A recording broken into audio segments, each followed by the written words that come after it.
نحمدہ ونصلی علی رسولہ الکریم اما بعد فاعوذ باللہ من الشیطان الرجیم بسم اللہ الرحمن الرحیم رب اشرح لی صدری ویسر لی امری واحلل عقدۃ من لسانی یفقہوا قولی ربنا زدنا علما اللہم انا نسألک علما نافعا رزقا طیبا وعملا متقبلا آمین یا رب۔ السلام علیکم ورحمۃ اللہ وبرکاتہ۔ آج ہم دیکھیں گے سورۃ البقرہ آیت نمبر 8 سے 20، 13 آیات ہم دیکھیں گے آج انشاءاللہ۔ پہلے بھی میں نے آپ سب کو بتایا ہے کہ یہ آیات خاص طور پہ ان میں منافقین کا ذکر ہے، منافقین کے بارے میں یہ آیات ہیں، کیونکہ منافقین میں نفاق کی بیماری تھی۔ اور نفاق ہوتا کیا ہے؟ کس کو نفاق کہتے ہیں؟ نفاق کے معنی یہ ہوتے ہیں خیر جو ہے اس کو ظاہر کیا جائے اور جو شر ہے اس کو چھپایا جائے۔ تو منافقین کسے کہتے ہیں؟ منافق وہ ہے جو ایمان کو ظاہر کرتا ہے، ایمان کو ظاہر کرتا ہے مگر کفر کو چھپائے ہوئے ہوتا ہے۔ اور اگر دیکھا جائے تو یہ نفاق دو قسم کے نفاق ہوتے ہیں، ایک تو اعتقادی یعنی اعتقاد میں نفاق، عقیدے میں اگر نفاق آ جائے تو یہ نفاق پھر منافقین کو ہمیشہ ہمیشہ کے لیے جہنمی بنا دیتا ہے۔ اور اگر عمل میں نفاق آ جائے، اگر عمل میں نفاق ہے تو یہ کبیرہ گناہ ہے۔ تو دیکھتے ہیں یہ نفاق کا آغاز کب ہوا۔ اگر دیکھا جائے تو یہ منافقین کی جو صفت یہاں پر ذکر کی گئی ہے، مدنی صورتوں میں ان کا ذکر آیا ہے۔ مکی صورتیں اور مدنی صورتوں میں سے آپ دیکھیں گے مدنی صورتوں میں ان کا ذکر زیادہ ہے۔ کیونکہ مکہ میں تو نفاق تھا ہی نہیں۔ اس مکے کے دور کو آپ یاد کریں، وہاں پر تو حالات بالکل الٹ تھے۔ مکہ میں تو یہ صورتحال تھا کہ اس وقت پر اگر کوئی ایمان لے آتے تو وہ اپنے ایمان کو چھپاتے تھے، مجبوراً انہیں اپنے کفر کا اظہار کرنا پڑتا تھا۔ وہ مومن تھے لیکن اپنے ایمان کو چھپائے ہوئے تھے۔ لیکن جب رسول اللہ صلی اللہ علیہ وسلم مدینہ آئے تو وہاں سے پھر یہ نفاق کا آغاز ہوا، کیونکہ جب دیکھا مسلمانوں کو فتوحات مل رہی ہے، مسلمانوں کے پاس مال غنیمت انہیں مل رہا ہے، مسلمان بہت مضبوط ہو رہے ہیں، اسلام کو غلبہ مل رہا ہے، تو یہ منافقین جو ہے یہ چاہتے ہیں کہ سب سے بنا کے رکھیں کہ کل کے دن ایسا نہ ہو کہ ہمیں کوئی نقصان ہو، تو سب سے بنا کر رکھو۔ تو وہ دکھانے کے لیے اپنے آپ کو وہ ظاہر کرتے تھے کہ وہ مسلمان ہیں، کیونکہ ان کو دنیا کا فائدہ بہت ان کو عزیز ہے، ان کو آخرت کی کوئی فکر نہیں ہوتی۔ تو یہ اسی لیے ظاہر یہ کر کے دکھاتے تھے وہاں پر کہ ہم بھی مومن ہیں، ہم بھی ایمان لے کر آئے ہیں، لیکن وہ اپنے اندر کفر کو چھپائے ہوئے تھے۔ اور آپ صلی اللہ علیہ وسلم نے صحیح بخاری کی حدیث میں اس کا مفہوم یہ ہے کہ آپ نے منافقین کی کچھ خصلتیں بتائی، 4 خصلتیں، اور کہا کہ جن میں بھی یہ 4 خصلتیں موجود ہو تو سمجھ لو کہ وہ پکا منافق ہے۔ اور اگر اس میں کوئی ایک خصلت ہو، 4 میں سے اگر کوئی ایک خصلت ہو تو اس میں نفاق کی ایک خصلت موجود ہے جب تک اسے وہ چھوڑ نہ دے۔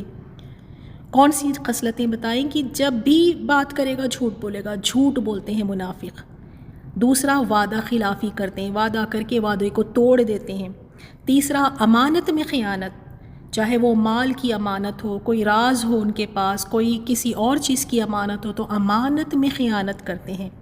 اور چوتھا یہ کہ جب لڑائی جھگڑا ہو تو پھٹ پڑتا ہے، جیسے گالی دینا، بے قابو ہو جانا۔ تو جس میں یہ 4 خصلتیں موجود ہو، فرمایا کہ وہ پکا منافق ہے۔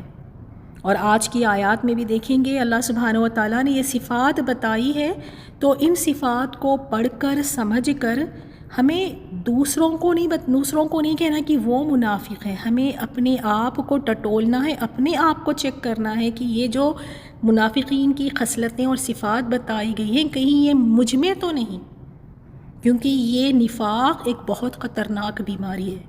اگر جس کا صحیح وقت پر علاج نہیں کیا جائے تو یہ بیماری بڑھتی جاتی ہے۔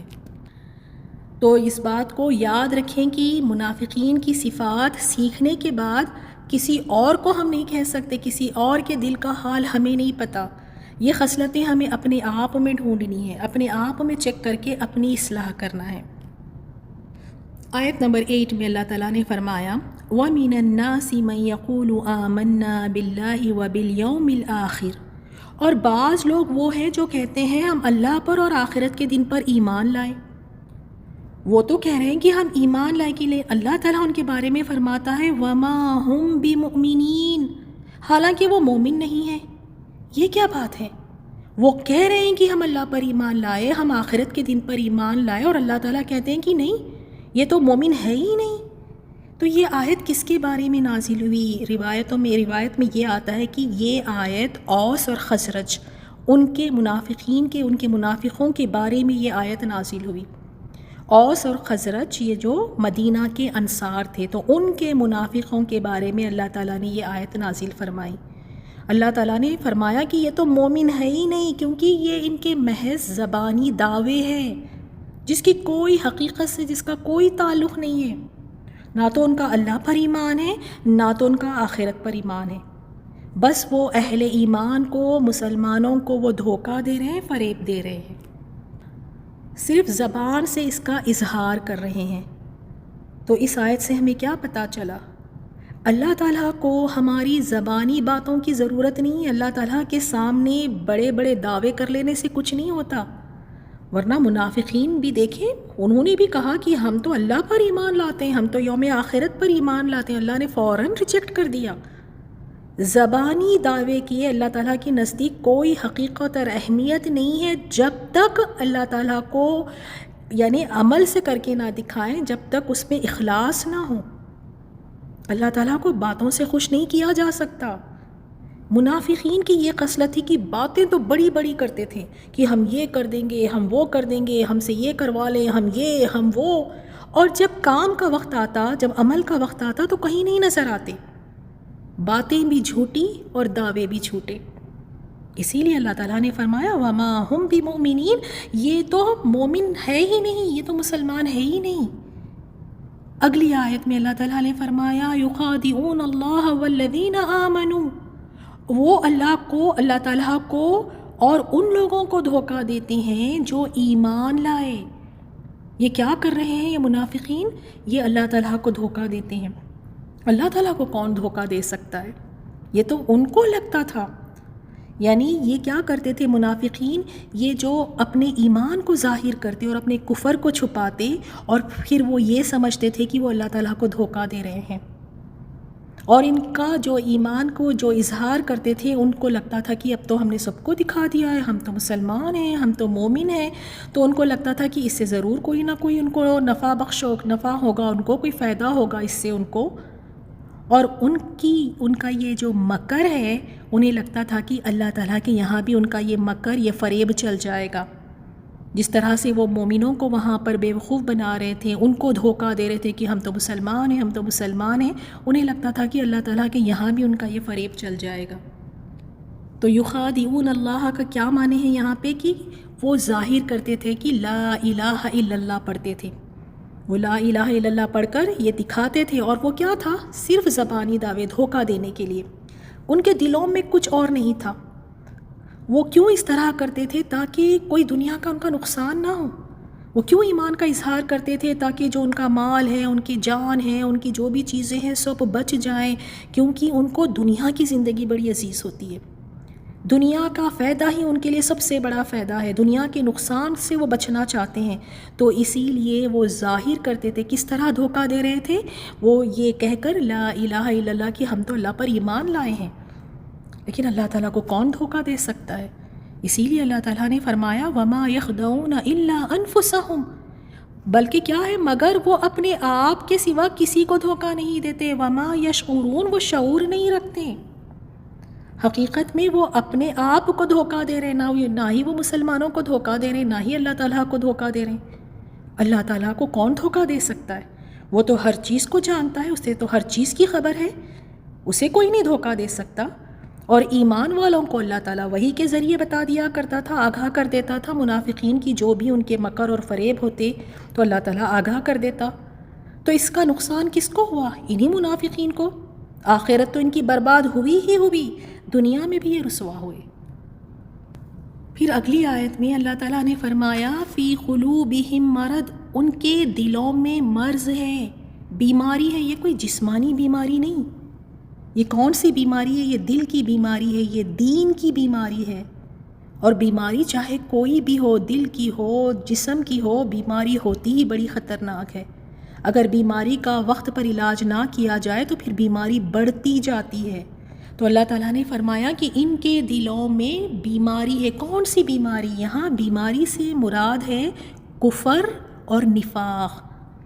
یہ جو نفاق ان کے دلوں میں ہے، کفر ان کے دلوں میں ہے، اور اسلام کے بارے میں جو ان کو شک و شبہات ہے، یہ ان کی بیماری ہے۔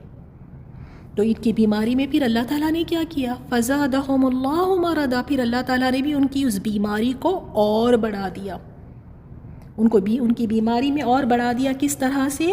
ان کو اللہ تعالیٰ ان کی شرارتوں میں، ان کی ضلالتوں میں اور اضافہ کر دیا۔ جس طرح اللہ تعالیٰ نے سورہ محمد میں فرمایا کہ اور جو لوگ ہدایت یافتہ ہے، اللہ تعالیٰ نے انہیں ہدایت میں اضافہ کیا اور انہیں تقوی عطا فرمایا۔ تو جو ہدایت یافتہ ہے، اللہ تعالیٰ نے ان کے ہدایت میں زیادہ کیا، اور جن کے دلوں میں بیماری ہے، نفاق ہے، تو پھر اللہ تعالیٰ ان کی بیماری میں بھی اللہ تعالیٰ نے اضافہ کیا۔ یعنی دیکھ لیں کہ جو انسان جس چیز کی کوشش کرتا ہے، جس چیز کو چاہتا ہے، جس چیز کی طلب رکھتا ہے، اللہ تعالیٰ پھر اس کو اسی میں آگے بڑھاتا ہے۔ اللہ تعالیٰ ہم سب کی نیتوں کو درست فرمائیں، اللہ تعالیٰ ہمیں اخلاص عطا فرمائیں کہ ہمیں ہمیشہ یہ ہو کہ ہمیں اللہ تعالیٰ کی رضا کے لیے کام کرنا ہے اور ہدایت پر چلنا ہے۔ پھر اللہ تعالیٰ ہمارے لیے ہدایت کے لیے آسانیاں بھی فرماتا ہے، ہدایت میں بھی اللہ تعالیٰ اضافہ فرماتا ہے۔ تو اس آیت میں ان کی بیماری میں اللہ تعالیٰ نے اضافہ فرمایا، وَلَهُمْ عَذَابٌ عَلِيمٌ، اور ان کے لیے دردناک عذاب ہے۔ اس دنیا میں شاید ان کو لگتا ہوگا کہ وہ دھوکہ دے رہے ہیں ایمان والوں کو، کچھ نہیں ہو رہا ہے، یہاں تو ان کے بڑے فائدے ہو رہے ہیں، لیکن یہاں بھی ان کے لیے رسوائی ہے، اور آخرت میں تو ان کے لیے پھر دردناک عذاب ہے۔ اللہ تعالیٰ سب کی حفاظت فرمائے۔ بما کانوا یکذبون، اس بنا پر کہ وہ جھوٹ بولتے تھے۔ اللہ نے کوئی ان پر ظلم نہیں کیا، یہ ان کے لیے دردناک عذاب کیوں ہے؟ کیونکہ وہ دھوکہ دیتے تھے، وہ جھوٹ بولتے تھے۔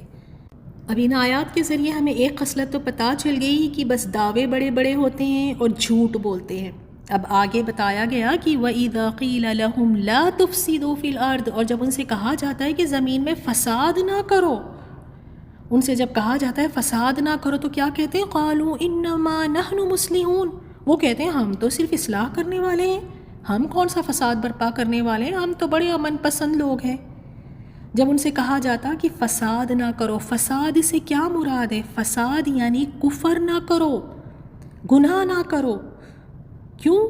کیونکہ یہاں پر کفر اور گناہ کو فساد کیوں کہا گیا ہے؟ کیونکہ دیکھیں جب کفر اور گناہ زمین میں بڑھ جاتا ہے، جب گناہ کرنے لگتے ہیں تو پھر زمین میں فساد پھیلتا ہے۔ جس طرح اللہ تعالیٰ کی اگر اطاعت کی جائے، اللہ تعالیٰ کی اطاعت سے کیا ہوتا ہے کہ ایمان اور پھر سکون ملتا ہے، امن اس سے ہر طرف پھیل جاتا ہے۔ تو فساد کیا ہے؟ کفر ہے اور گناہ ہے۔ تو جب ان سے کہا جاتا تو کہتے ہم تو کہاں، ہم تو کوئی فساد کرنے والے نہیں، ہم تو اصلاح کرنے والے ہیں۔ تو دیکھ لیں جیسے اس تفسیر میں جس طرح سے یہاں پہ آیا ہے کہ جو شخص زمین میں اللہ تعالیٰ کی خود نافرمانی کرے، خود کرے یا پھر کسی اور کو نافرمانی کا حکم دے، تو وہ اصل میں کر کیا رہا ہے؟ وہ زمین میں فساد پھیلا رہا ہے، وہ زمین میں فساد پھیلاتا ہے۔ کیونکہ زمین و آسمان کی بہتری اسی بات میں ہے کہ اللہ تعالیٰ کی اطاعت کی جائے۔ اور ابن جریر رحم اللہ فرماتے ہیں کہ منافقین کے زمین میں فساد کرنے کا مطلب یہ ہے کہ وہ اپنے رب کی نافرمانی کرتے ہیں۔ دوسرا، جن کاموں سے اللہ تعالیٰ نے انہیں منع فرمایا ہے انہیں کرتے ہیں۔ تیسرا، یہ فرائض کو ضائع کرتے ہیں۔ اور چوتھا، اللہ تعالیٰ کے اس دین میں شک کرتے ہیں۔ اور پھر پانچواں یہ کہ وہ جو اہل تکذیب ہے، جو جھٹلاتے ہیں، ان کا ساتھ دیتے ہیں۔ جو حق پر نہیں ہے، جو دین کو جھٹلاتے ہیں، جن کے دلوں میں دین کو لے کر شک و شبہات ہے، تو ایسے اہل تکذیب کو جا کر ان کا ساتھ دیتے ہیں۔ تو یہ تمام فساد کی شکلیں ہیں۔ اور ایک اور فساد کی شکل جو اللہ سبحانہ و تعالیٰ نے فرمایا وہ یہ ہے کہ وہ مومنوں کو چھوڑ کر کافروں کو دوست بناتے ہیں، یہ بھی ایک فساد کی شکل ہے۔ تو جب منافقین سے کہا جاتا کہ تم فساد نہ پھیلاؤ تو وہ کہتے تھے کہ ہم تو اصلاح کرنے والے ہیں۔ اللہ تعالیٰ نے ان کے اس دعوے کو یہاں پر اللہ تعالیٰ نے رد کیا اور فرمایا الا سن لو انہم ہم المفسدون، بے شک وہی مفسد، وہی فساد کرنے والے ہیں، ولکن لا یشعرون، لیکن وہ شعور نہیں رکھتے۔ اور یہ صرف یہ اس وقت کے منافقین کا یہ کردار نہیں تھا، ہر دور کے منافقین کا کردار یہی رہا ہے کہ پھیلاتے وہ فساد ہے، وہ اللہ تعالیٰ کے حدود کو توڑتے ہیں، پامال کرتے ہیں، اور سمجھتے یہ ہیں، وہ دعویٰ یہ کرتے ہیں کہ وہ اصلاح کر رہے ہیں، اور وہ اپنے آپ کو صلح پسند اس لیے کہتے تھے کہ دیکھو نا، ہم تو مومن ہیں، کافر ہیں، مومن اور کافر ہم دونوں کے ساتھ ہم بنا کے رکھ رہے ہیں، دونوں کے ساتھ ہم امن اور چین کے ساتھ رہ رہے ہیں، ہم ان دونوں کے ساتھ صلح صفائی رکھنا چاہتے ہیں، تو ہم تو پھر دیکھیں بڑے ہی یہاں پہ امن پسند ہوئے، ہم تو اصلاح کرنے والے ہوئے، کیونکہ ان کو دونوں سے بنا کے رکھنا ہے کہ جہاں فائدہ ملے وہاں پہ فوراً سے لڑک جائے۔ تو مومنوں سے بھی بنا کے رکھی اور کافروں کے ساتھ، مشرکوں کے ساتھ بھی بنا کے رکھی، اور اس کے بعد آگے اللہ تعالیٰ نے ان کی خصلتوں کے بارے میں فرمایا وَإِذَا قِيلَ لَهُمْ آمِنُوا، اور جب ان سے کہا جاتا ایمان لاؤ، كَمَا آمَنَ النَّاسِ، جیسے اور لوگ ایمان لائے۔ کون لوگ؟ جیسے صحابہ اکرام ایمان لے کر آئے، جیسے ابو بکر صدیق رضی اللہ تعالیٰ عنہ ایمان لے کر آئے، جیسے عمر رضی اللہ تعالیٰ عنہ، عثمان رضی اللہ تعالیٰ عنہ، جتنے بھی صحابہ ہیں، علی رضی اللہ تعالیٰ عنہ، ان جیسا ایمان لے آؤ۔ قالوا، تو وہ کہتے ہیں انؤمن کما آمن السفہاء، کیا ہم ایمان لائیں جیسے بیوقوف ایمان لائے ہیں؟ نعوذ باللہ، تو انہوں نے بیوقوف کس کو کہا؟ صحابہ اکرام کو کہا کہ ہم ان کی طرح ایمان لے کر آئیں۔ ان منافقین نے صحابہ اکرام کو بیوقوف کہا، کیوں؟ کیونکہ جنہوں نے اللہ تعالیٰ کی راہ میں جان مال کی کسی بھی قربانی سے پیچھے نہیں رہے، ہر وقت صحابہ اکرام تیار رہتے تھے کہ کوئی بھی چیز اگر اللہ تعالیٰ کے راستے میں لگانی ہو تو پیچھے نہیں ہٹتے تھے۔ ان کو تو صحابہ اکرام بے وقوفی لگتے کہ یہ مال بھی لگا رہے ہیں، اپنی جان بھی لگا رہے ہیں، خوشی خوشی لگا رہے ہیں، نہ ان کو کوئی دنیا کا اپنا فائدہ چاہیے، یہ تو ہر چیز اپنے لگانے کے لیے، قربان کرنے کے لیے لگے ہوئے ہیں۔ کیونکہ کسی بھی ایک اعلیٰ مقصد کو پانے کے لیے اگر دنیاوی فائدے کو اگر قربان کرنا پڑے تو یہ بے وقوفی نہیں ہے، بلکہ یہ عقل مندی اور سعادت ہے، یہ کہ ایک اعلیٰ مقصد کے لیے کہ اگر جنت مل رہی ہے، اگر اللہ تعالیٰ کی رضا مل رہی ہے، اس کے لیے اگر دنیاوی فائدے کو قربان کرنا پڑے، مال لگانا پڑے، جان لگانا پڑے، تو یہ بے وقوفی نہیں ہے۔ لیکن منافقین کو تو یہی لگتی تھی۔ تو اللہ تعالیٰ نے فرمایا ان کے بارے میں الا سن لو، الا انہم ہم السفہاء ولکن لا یعلمون، سن لو بے شک وہی بے وقوف ہے لیکن وہ نہیں جانتے۔ اصل بے وقوف تو یہ منافقین ہیں جنہوں نے آخرت کے لیے کچھ نہیں جمع کیا، جو اپنی دنیا بنانے کے لیے اپنی آخرت کو داو پہ لگا دیا، اپنی آخرت کو جو گوا رہے ہیں، اصل بے وقوف تو یہ ہے۔ اور ان کو اپنی بے وقوفی قیامت کے دن پتہ چل جائے گی۔ آج یہ صحابہ اکرام کو بے وقوف کہتے ہیں تو ان کو قیامت والے دن پتہ چل جائے گا۔ صحابہ اکرام انہوں نے تو اپنی دنیا پوری لگا دی، اپنی دنیا لگا کر انہوں نے اپنی آخرت کو کما لیا، اپنی آخرت کو بنا لیا، اپنی رب کی رضا کو وہ پا لیے۔ آج بھی آپ یہ رویہ دیکھیں گے، جو لوگ دین کے راستے پر چل رہے ہیں، جو اپنے کاروبار میں، اپنے معاملات میں سچ کا اور حق کا ساتھ دیتے ہیں، جس میں ان کو دنیا کا نقصان ہوتا ہے تو دوسرے لوگ ان کو پاگل اور بے وقوف ہی کہتے ہیں۔ اگر جنت پانے کے لیے، رب کی رضا پانے کے لیے اگر دنیا کا کوئی نقصان ہو تو اس سے کوئی بے وقوف نہیں بن جاتا۔ اب آگے کی 2 آیتوں میں منافقوں کا جو مکر اور فریب ہے اس کا ذکر اللہ تعالیٰ نے فرمایا کہ اور جب وہ ان سے ملتے ہیں جو ایمان لائے تو کہتے ہیں قالوا آمنا، ہم تو ایمان لے آئے۔ وَإِذَا خَلَوْا إِلَىٰ شَيَاطِينِهِمْ، اور جب وہ اپنے شیطانوں کے پاس تنہا ہوتے ہیں تو وہ کہتے ہیں اِنَّا مَعَكُمْ، کہتے ہیں یقیناً ہم تو تمہارے ساتھ ہیں، انما نحن مستہزئون، ان لوگوں کے ساتھ تو ہم صرف مذاق کرتے ہیں۔ تو ان کے مکر اور فریب کا یہاں پہ اللہ تعالیٰ نے ذکر فرمایا کہ جب منافق مسلمانوں کے ساتھ مومنوں سے ملتے ہیں تو کہتے ہیں کہ ہم تو ایمان لے آئے ہیں، مومنوں کو دھوکہ دینے کے لیے کہتے ہیں، ایمان اور دوستی کا اظہار کرتے ہیں کہ ہم تو تمہارے دوست ہیں، ہم تو تمہارے خیر خواہ ہیں، اور وہ اس لیے کہتے ہیں کہ جب مومنوں کو دیکھتے ہیں کہ ان کو مال غنیمت ملنے والا ہے تو اس میں ان کو بھی حصہ چاہیے، مال غنیمت میں ان کو حصہ چاہیے، تو اس وجہ سے اب دوستیاں بھی بنا کے رکھنا ہے، دنیا کا فائدہ بھی چاہیے۔ تو بڑے آ کے کہتے تھے کہ ہم تو دیکھو نا تمہارے ساتھ ہیں، دیکھو ہم تو ایمان لے کر آئے۔ اور پھر جب یہ اپنے شیطانوں کے ساتھ ہوتے ہیں، شیطانوں سے کون مراد ہے یہاں پر؟ یعنی شیطانوں سے مراد یہاں پر جو علماء یہود کے جو بڑے بڑے علماء تھے، اور جو قریش کے سردار تھے، مشرکوں کے جو سردار تھے اور منافقوں کے جو سردار ہیں، جب وہ ان کے پاس جاتے تو ان کے پاس جا کے کہتے ہم تو مومنوں کے ساتھ بس ایسے ہی کہہ رہے ہیں، ان کو بس مذاق کر رہے ہیں، اصل تو ہم تمہارے ساتھ ہیں، ہم تمہارے دین پر ہیں، ہم تو مسلمانوں کے ساتھ مذاق کر رہے ہیں۔ تو یہاں بھی بنا کے رکھنا، وہاں بھی بنا کے رکھنا، اور مومنوں کو اس طرح سے دھوکہ دینا۔ کیونکہ ان کو پتہ تھا کہ مومنوں کو جو ہے مال غنیمت میں کچھ نہ کچھ ملے گا، تو اس میں ان کو بھی شریک ہونا ہے۔ اسی لیے بار بار مومنوں کو آ کر یہ بتانا کہ دیکھو ہم تو ایمان لائے، ہم تو ایمان لائے۔ یہ مومنوں کا مذاق اڑاتے ہیں تو اللہ تعالیٰ نے فرمایا اللہ یستہزئ بہم، اللہ ان سے مذاق کرتا ہے۔ مذاق کا لفظ یہاں پر کیوں اللہ تعالیٰ نے فرمایا؟ عذاب اور سزا کے لیے، یعنی تم مسلمانوں کا مذاق اڑاتے ہو، جس طرح سے تم مسلمانوں کا مذاق اڑاتے ہو تو اللہ تعالیٰ بھی تمہارے ساتھ یہی معاملہ کرے گا، اور یہ معاملہ قیامت کے دن ہوگا۔ قیامت والے دن ان سے کہا جائے گا آؤ جنت کی طرف، اور یہ جب جنت کی طرف جانے لگیں گے تو ایک دم سے دروازے بند کر دیے جائیں گے۔ جیسے سورہ شورى میں بھی اللہ تعالیٰ نے فرمایا اور برائی کا بدلہ تو اسی طرح کی برائی ہے، مگر جو درگزر کر دے اور اصلاح کر لے تو اس کا بدلہ اللہ تعالیٰ کے ذمے ہے۔ تو جس طرح کی انہوں نے برائی کی تھی اسی طرح کا بدلہ انہیں دیا جائے گا، جس طرح سے انہوں نے مسلمانوں کا، مومنوں کا مذاق اڑایا، ان کا بھی مذاق اڑایا جائے گا۔ اور پھر فرمایا وَيَمُدُّهُمْ فِي طُغْيَانِهِمْ، اور انہیں ان کی سرکشی میں ڈھیل دیتا ہے، اور سرکشی میں ڈھیل دیتا ہے یعنی کس طرح سے انہیں مہلت دیتا ہے۔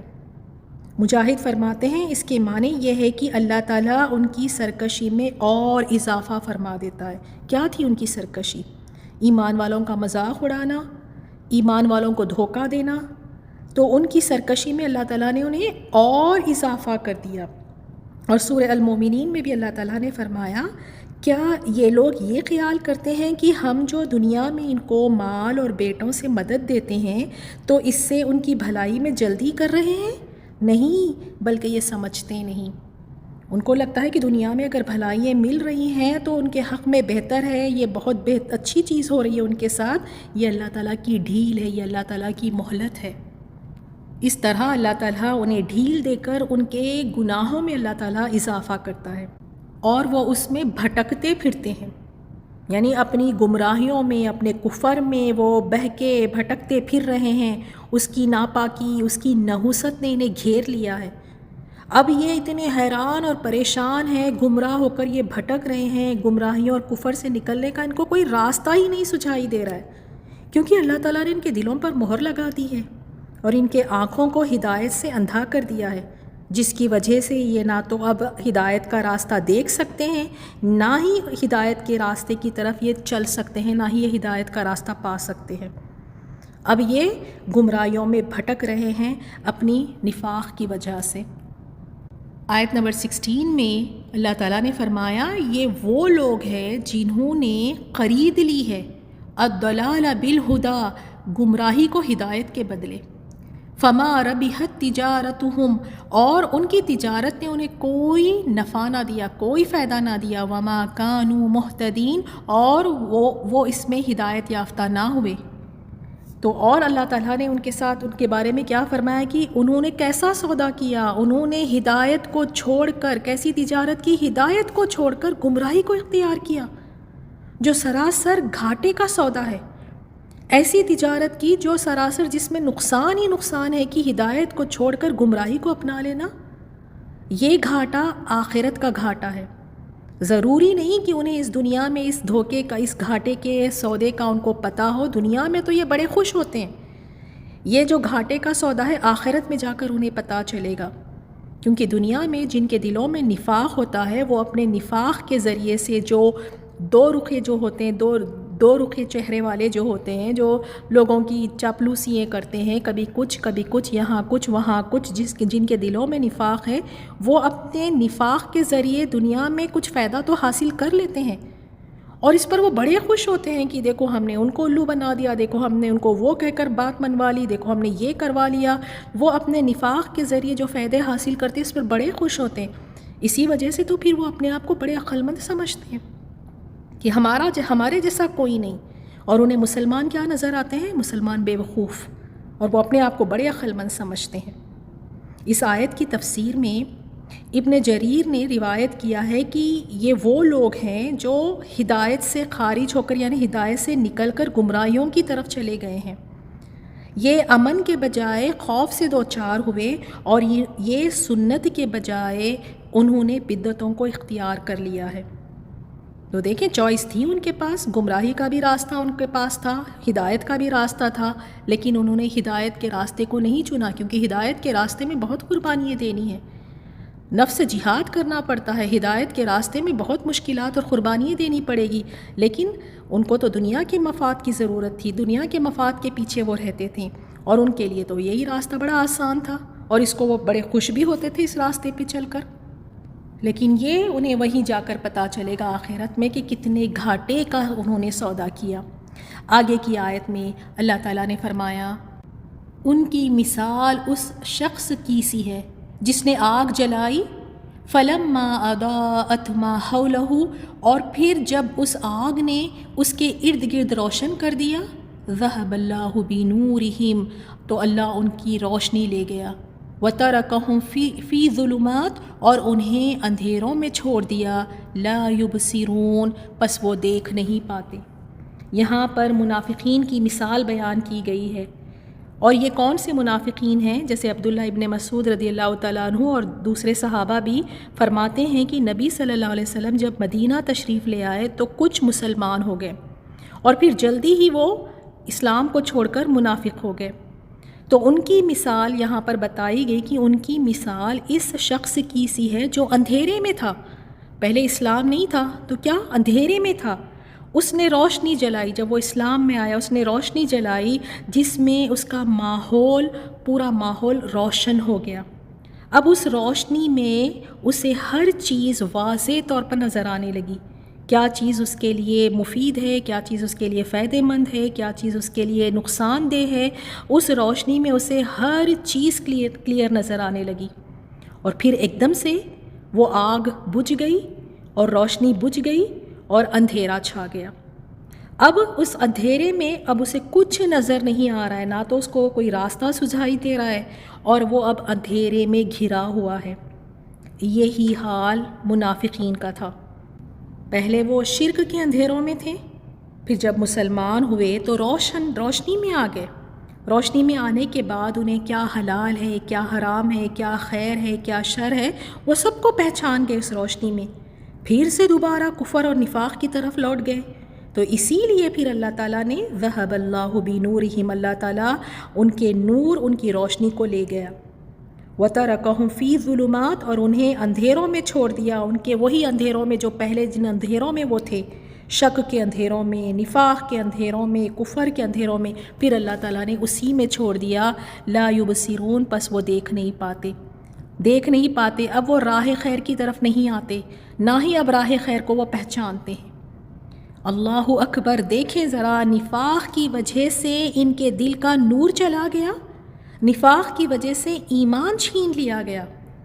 بہت ڈرنے کی بات ہے، کیونکہ اسلام لا کر بھی پھسل سکتا ہے انسان، اسلام لا کر بھی پھر سے دوبارہ کفر میں جا سکتا ہے۔ اللہ تعالیٰ ہم سب کی حفاظت فرمائے، اللہ تعالیٰ مرتے دم تک اللہ تعالیٰ ہم سب کو ایمان پر قائم رکھے۔ تو یہاں ان کی مثال بتائی گئی ہے، اور پھر آیت 18 میں اللہ تعالیٰ نے فرمایا، سمن، وہ بہرے ہیں، بکمن، گنگے ہیں، امیون، اندھے ہیں، فہم لا یرجعون، پس وہ نہیں لوٹیں گے، سیدھے راستے کی طرف وہ نہیں آئیں گے۔ وہ بہرے ہیں، سنتے نہیں، وہ گونگے ہیں، بولتے نہیں، وہ اندھے ہیں، اب وہ انہیں صحیح راستہ انہیں نظر نہیں آتا۔ اس کا یہ مطلب نہیں کہ واقعی وہ گونگے، بہرے اور اندھے ہو گئے، نہیں، یہ انہیں اپنی کام کی باتیں، اپنی فائدے کی باتیں اچھی طرح سنائی بھی دیتی ہیں، دکھائی بھی دیتی ہیں، اور اپنے فائدے کے بارے میں یہ بات بھی کرتے ہیں. وہاں گونگے بہرے اندھے نہیں بنتے. ہاں لیکن جہاں حق ہو تو حق کو سن کر گونگے بن جاتے ہیں، بہرے بن جاتے ہیں، اندھے بن جاتے ہیں. سورہ حج میں اللہ تعالیٰ نے فرمایا بات یہ ہے کہ آنکھیں اندھی نہیں ہوتی بلکہ دل جو سینوں میں ہیں وہ اندھے ہوتے ہیں. لہٰذا یہ اس ہدایت کی طرف کبھی بھی واپس نہیں آئیں گے جس کو انہوں نے گمراہی کے بدلے بیچ دیا تھا. اللہ تعالیٰ ہم سب کو توفیق دے کہ جب ہمارے سامنے بھی ہدایت کا راستہ آئے، حق کا راستہ آئے، تو اللہ ہمیں توفیق دے کہ ہم اس راستے پر چلنے والے بنیں. اب جو آخری کی 2 آیات ہیں اس میں بھی منافقوں کی ایک اور مثال بیان فرمائی. یہ وہ لوگ ہیں جن کے لیے تو حق کبھی ظاہر ہو جاتا ہے اور کبھی یہ شک میں مبتلا ہو جاتے ہیں. تو شک اور کفر کی حالت میں ان کے دل بارش کی طرح ہے. اللہ تعالیٰ نے بارش کی مثال دی کہ ان کے دل بارش کی طرح ہے. کون سی بارش؟ اب دیکھتے ہیں اس آیت کو. یا ان کی مثال زوردار بارش کی سی ہے جو آسمان سے آتی ہے. اس میں اندھیرے ہے، اس میں اندھیرے ظلمات ہے، وہ رعد، اور اس میں گرج ہے، وہ برق اور بجلی ہوتی ہے. تو یہ بارش کیسی ہے جس میں اس میں اندھیرے ہیں. اندھیرے کون سے اندھیرے؟ وہی شک کے اندھیرے، نفاق کے اندھیرے، کفر کے اندھیرے، یہ اندھیرے ہیں. اور رات یعنی کڑک اور گرج، یعنی اور یہ کڑک اور جو گرج ہے جو خوف کی وجہ سے دلوں پر ایک دہشت طاری کر دے. اور منافقین کا یہی حال ہوتا ہے، ان کی حالت یہی ہوتی ہے، ان پر شدید خوف اور گھبراہٹ طاری رہتی ہے. اور بجلی ہوتی ہے، یعنی یہ بجلی سے کیا مراد ہے؟ یعنی بجلی نور ایمان کی وہ روشنی ہے، ایمان کی وہ روشنی ہے جو بعض اوقات ان منافقوں کے دل میں چمکتی ہے. تو کبھی یہ حق کو دیکھ لیتے ہیں، کبھی پھر ایک دم سے کنفیوز، پھر شک میں پڑ جاتے ہیں. تو یہ گرج اور یہ چمک سے ان کے دل ڈر جاتے ہیں. وہ بجلی کے کڑکے کو سن کر اپنی پھر انگلیوں کو کیا کرتے ہیں؟ اپنی انگلیوں کو اپنے کانوں میں ٹھونس لیتے ہیں، حذر الموت، موت کے ڈر سے. اور اللہ تعالیٰ فرماتا ہے واللہ محیط بالکافرین، اور اللہ تعالیٰ کافروں کو گھیرنے والا ہے. اب تم یہ کڑک کو سن کر، گرج کو سن کر تم اپنے کانوں میں انگلیاں ٹھونس لیتے ہو. تمہاری یہ تدبیریں، تمہاری یہ احتیاط، تمہارا یہ خوف، تمہاری یہ دہشت تمہیں اللہ تعالیٰ کی گرفت سے، اللہ تعالیٰ کی پکڑ سے اب نہیں بچا سکتے، کیونکہ اللہ تعالیٰ نے انہیں گھیر لیا ہے. اب یہ اللہ تعالیٰ کے گھیرے سے نہیں نکل سکتے.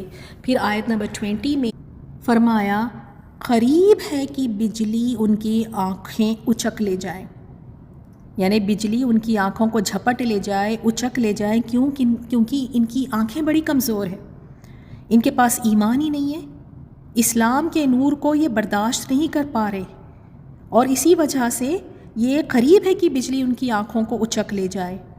اور پھر کلما اضاء لهم مشوا فیہ، جب ان کے لیے روشنی کرتی ہے تو اس میں چلتے پھرتے ہیں. جیسے ہی تھوڑی سی روشنی ہوتی ہے تو چلتے پھرتے ہیں. اس کا کیا معنی ہے؟ یعنی جب بھی اسلام کو کوئی عزت ملے یا کوئی سربلندی ملتی ہے یا مسلمانوں کا کوئی فائدہ ہوتا ہے تو ان کو بڑی تسلی ہوتی ہے. کبھی حق کی کرنیں ان پر پڑتی ہے تو یہ حق کی طرف جھک جاتے ہیں، جس میں ان کے لیے آسانی ہو، جس میں ان کے لیے دنیا کا فائدہ ہو تو یہ چلنے لگتے ہیں. وَإِذَا أَظْلَمَ عَلَيْهِمْ قَامُوا، اور جب ان پر اندھیرا ہوتا ہے تو ٹھہر جاتے ہیں. اندھیرے سے کیا مراد؟ یعنی جب بھی اسلام کو یا مسلمانوں کو کوئی مشکل پیش آئے، کوئی مشکل دور آ جائے تو یہ کیا کرتے ہیں؟ وہیں پر کھڑے ہو جاتے ہیں، رک جاتے ہیں، یہ آگے نہیں بڑھتے. مثال کے طور پہ جیسے اگر جہاد ہو، انفاق ہو، تو جب اس میں یہ آگے نہیں بڑھتے، عمل نہیں کرتے پھر اس میں. تو اللہ تعالیٰ نے فرمایا یہاں پر وَلَوْ شَاءَ اللَّهُ لَذَهَبَ بِسَمْعِهِمْ وَأَبْصَارِهِمْ، اور اگر اللہ تعالیٰ چاہے تو ان کے کانوں اور ان کے آنکھوں کو بیکار کر دے، چھین لے. کتنی بڑی اس میں وارننگ ہے. اللہ تعالیٰ نے فرمایا کہ اگر اللہ تعالیٰ چاہے تو ان کے کانوں کو اور آنکھوں کو بیکار کر دے، چھین لے. کیوں؟ کیونکہ انہوں نے حق کو پہچاننے کے باوجود اس کو چھوڑ دیا. اس میں وارننگ ہے. اللہ تعالیٰ چاہے تو اپنی دی ہوئی یہی صلاحیتوں کو اللہ واپس لے لے، اللہ تعالیٰ واپس چھین لے. اسی لیے ڈرنا چاہیے کہ اللہ تعالیٰ کی نافرمانی کرتے ہوئے بھی ڈرے اس کے عذاب اور اس کی پکڑ سے کبھی بے خوف نہیں ہونا چاہیے۔ اور پھر فرمایا ان اللہ علی کل شیء قدیر، یقیناً اللہ تعالیٰ ہر چیز پر قدرت رکھنے والا ہے۔ ابن عباس رضی اللہ تعالیٰ عنہ فرماتے ہیں کہ اللہ تعالیٰ اپنے بندوں کے بارے میں جو ارادہ فرمائے، انہیں سزا دے یا انہیں معاف کر دے، وہ ہر چیز پر قادر ہے۔ الحمدللہ یہاں تک ہم نے 20 آیات مکمل کیے ہیں، اور ان 20 آیات میں 3 طرح کے گروہ کا ذکر ہم نے دیکھا۔ پہلے کی 5 آیات متقین کا ذکر، ان کے بارے میں اللہ تعالیٰ نے فرمایا اولئک ھم المفلحون، یہی فلاح پانے والے لوگ ہیں۔ کافروں کا ذکر آیا جو حق کو دیکھ کر اس کا انکار کرتے ہیں، ان کے بارے میں فرمایا ان کے لیے بہت بڑا عذاب ہے، وَلَهُمْ عَذَابٌ عَظِيمٌ، بہت بڑا عذاب ہے ان کے لیے۔ پھر منافقین کا ذکر آیا، اور اس میں وہ منافقین جس کے عقیدے میں نفاق ہو تو ان کے بارے میں اللہ تعالیٰ نے فرمایا اب ان کے پلٹنے کا امکان نہیں ہے، لیکن جس کے عمل میں نفاق ہے تو ان کے لیے دروازہ ابھی بھی کھلا ہے، وہ توبہ کر کے اپنی اصلاح کر سکتے ہیں۔ یہ کبیرہ گناہ ہے، عمل میں نفاق کرنا یہ کبیرہ گناہ ہے۔ تو دیکھ لیتے ہیں آج آج کے لیسن میں ہم نے دیکھا منافقین کی صفات، تو ذرا اپنے آپ کو بھی جانچ اور پرکھتے ہیں ان آیات میں۔ سب سے پہلی جو ہم نے منافقین کی خصلت دیکھی وہ یہ کہ دعویٰ کرنا، کہنا کہ ہم ایمان لائے، جن کے بارے میں اللہ نے کہا کہ یہ ایمان نہیں لائے۔ تو اس سے ہمیں کیا پتہ چلا کہ صرف ایمان لائے کہنا کافی نہیں ہے، اپنے ایمان کو عمل صالح سے ثابت کر کے دکھانا اہم ہے۔ اسی لیے نیکیوں میں آگے بڑھیں، نیک صالح عمل کر کے اپنے ایمان کو مضبوط بنائیں۔ جس طرح سے اگر ہم کہہ رہے ہیں جنت پر ایمان ہے تو جنت میں جانے والے وہ تمام عمل کریں۔ ایک چھوٹی سی مثال، ہم بہت کہتے ہیں نا مجھے اللہ تعالیٰ سے بہت ڈر لگتا ہے، جہنم کی آگ سے ڈر لگتا ہے، اس کی دعائیں بھی مانگتے ہیں کہ یا اللہ جہنم کی آگ سے ہمیں بچانا۔ ہمارا ایمان ہے جہنم ہے، اس کی آگ ہے جو جلا دے گی ہمیں۔ تو ٹھیک ہے، اچھا اگر یہ ایمان ہے تو پھر یہ ڈر جب کہاں چلے جاتا ہے؟ جب بیٹھ کر اللہ تعالیٰ کے بندوں کی دل کھول کر برائیاں کرتے ہیں، غیبتیں کرتے ہیں، تو تب یہ ڈر یاد نہیں رہتا؟ کیا یہ سچا ایمان ہے جہنم پہ؟ اگر ہوتا تو پھر رک جاتے، کیونکہ ڈر ایک ایسی چیز ہے نا، انسان کو بہت ڈر انسان سے بہت کچھ کروا لیتا ہے۔ تو جہنم کی آگ پر ہمارا ایمان ہے، ہم اس سے ڈرتے ہیں، اس سے بچنا چاہتے ہیں، تو یہ ڈر ہمیں برائیوں سے کیوں نہیں روکتا؟ اور دوسری صفت اگر ہم منافقین کی دیکھیں، فسادی ہوتے ہیں، فتنہ فساد کرنا اور ماننا نہیں، اور کہنا کیا کہ میں تو اصلاح کرنے والی ہوں۔ تو پوچھیں اپنے آپ سے کہیں میں فسادن تو نہیں؟ کیونکہ کچھ خاندانوں میں دیکھیں ضرور ایک فسادن ہوتی ہے، تو اللہ نہ کرے کہ کہیں وہ فسادن میں تو نہیں، کہ یہاں کی بات وہاں، وہاں کی بات یہاں، لگائی بجھائی، اور پھر کہتے لو میں کیا کر رہی ہوں، میں تو اصلاح کرتی ہوں، میری کوئی نیت خراب نہیں تھی۔ تو لوگوں کے دل خراب کر کے، لوگوں کے رشتوں کو بگاڑ کے یہ کون سی اصلاح کرنے چلے ہیں؟ تو اپنے آپ کا جائزہ ضرور لیں کہ کہیں میں فسادن تو نہیں ہوں۔ اور تیسرے نمبر پر دیکھیں منافقین کا کیا رویہ ہوتا ہے، جو احکامات ہے اسے مان لینا، کچھ کو ماننا، کچھ کو چھوڑ دینا، یہ نفاق کی علامت ہے، کچھ احکامات کو ماننا اور کچھ کو چھوڑ دینا۔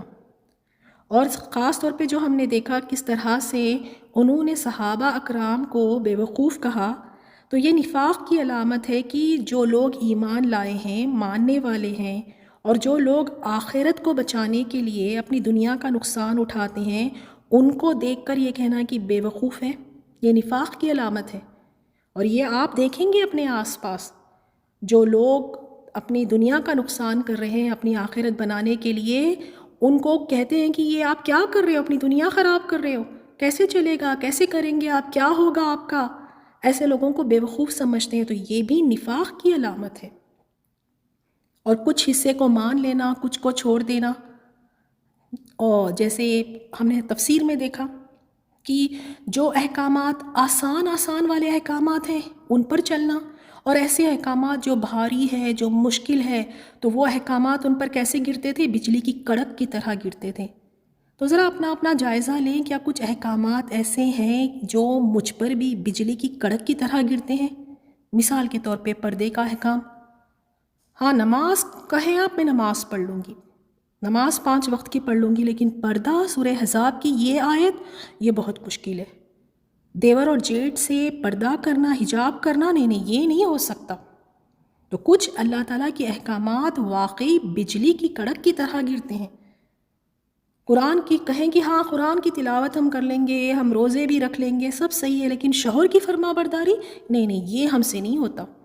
شوہر کی فرما برداری ہم نہیں کر سکتے۔ ہاں صدقہ خیرات ہم سے کروا لیں، لیکن سود چھوڑ دیں۔ اگر سود کے معاملات کو چھوڑ دیں گے تو بزنس کیسے چلے گا ہمارا؟ تو کچھ احکامات کچھ کے لیے واقعی بجلی کی کڑک کی طرح گرتے ہیں۔ تو منافقین کیا کرتے ہیں؟ آسان احکام جس پہ چلنا بڑا آسان ہے، جس پہ دنیا کا کچھ نہیں نقصان ہو رہا، اس میں وہ آسانی سے کر لیتے تھے، اور ایسے احکامات جس میں دنیا کا نقصان ہو رہا ہے تو وہ ان احکامات میں وہ آگے نہیں بڑھتے تھے، رک جاتے تھے۔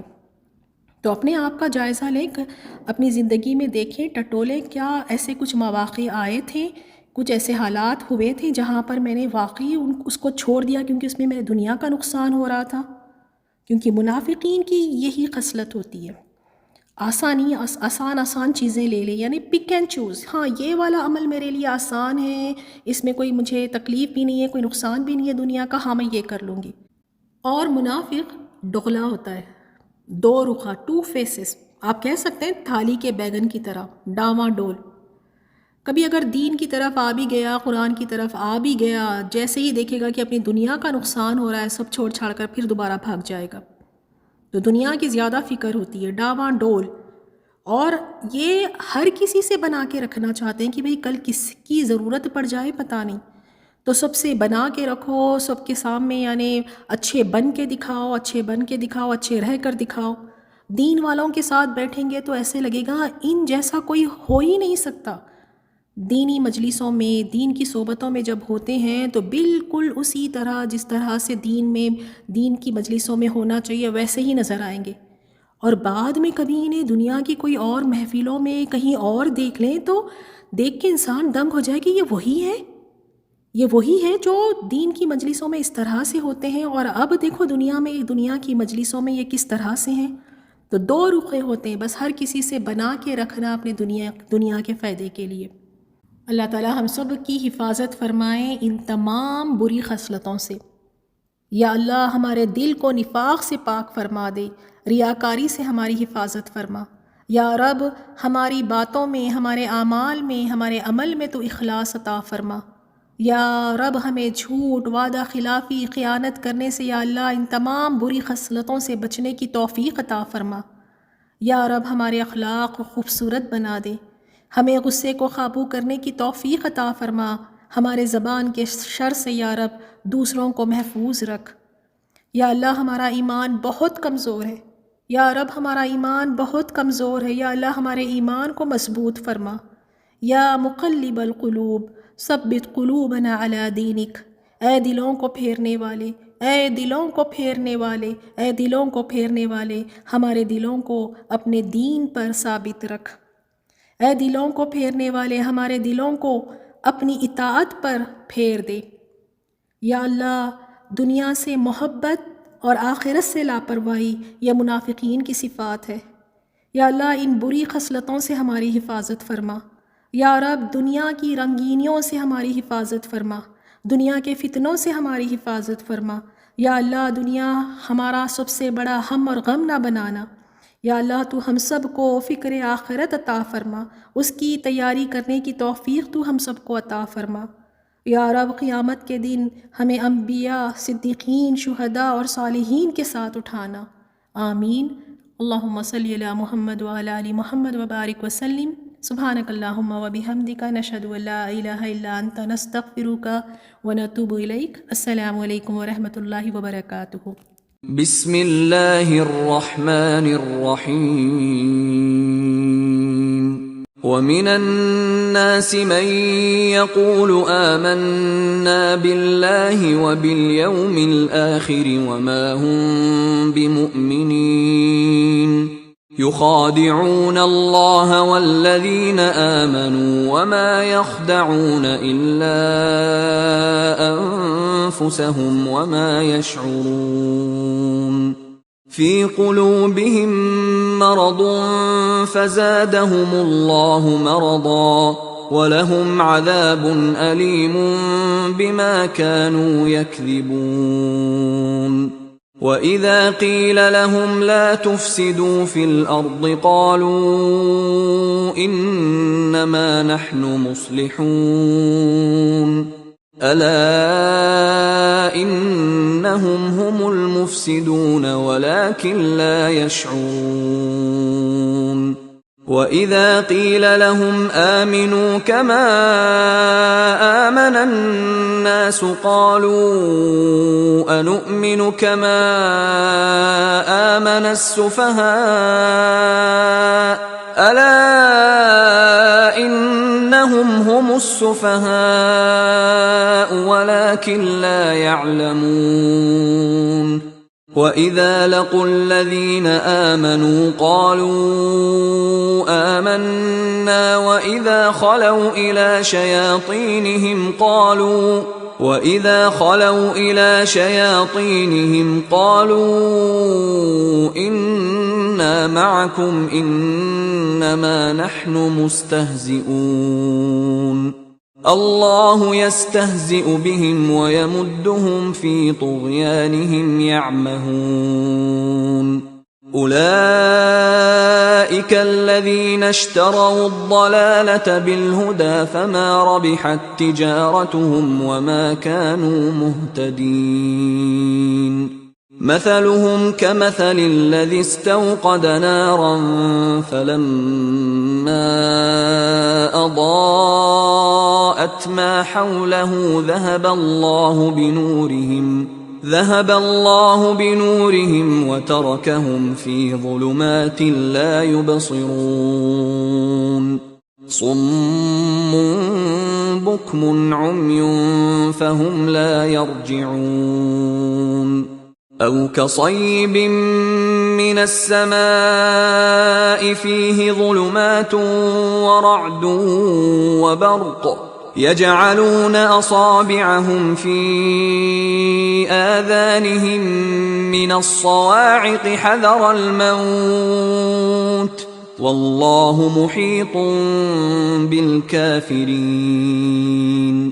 يكاد البرق يخطف أبصارهم كلما أضاء لهم مشوا فيه وإذا أظلم عليهم قاموا ولو شاء الله لذهب بسمعهم وأبصارهم إن الله على كل شيء قدير